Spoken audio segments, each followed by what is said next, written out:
सिंधुदुर्गच्या सावंतवाडीत महायुतीत मिठाचा खडा पडलाय। आगामी निवडणुकीत सिंधुदुर्गात राजकीय धुमशान पाहायला मिळत आहे। भाजप आणि शिवसेनेत काटेकी टक्कर होणार असल्याचं हे चित्र निर्माण झालेलं आहे। तर सावंतवाडीत आता महायुतीत हा मिठाचा खडा पडलेला आहे। आगामी निवडणुकीत सिंधुदुर्गात राजकीय धुमशान पाहायला मिळणार आहे। भाजप आणि शिवसेनेत ही काटेकी टक्कर होणार आहे। मला सांगू इच्छितो की तुझ्या तू अवकातीत राह, अवकात विसरून चालू नको। तुझी अवकात मला माहिती आहे काय ती।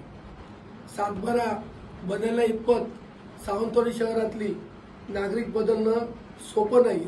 इलेक्शनच्या आधी तुझे सगळे कारनामे बाहेर काढेन आणि त्यांच्या नेत्यांना मी सांगू इच्छितो की तुमच्या कार्यकर्त्यांची ही लायकी आहे की एका तासात फसवलेले नागरिकांना मी परत घेऊन आलो आहे।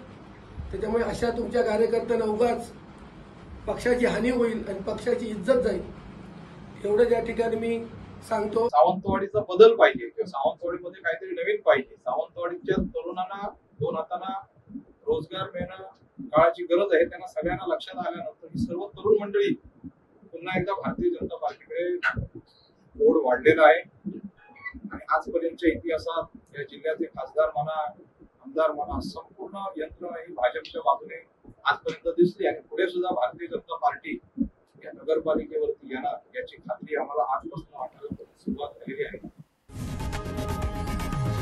लोकशाही मराठी ऐका, पहा, जागरूक रहा।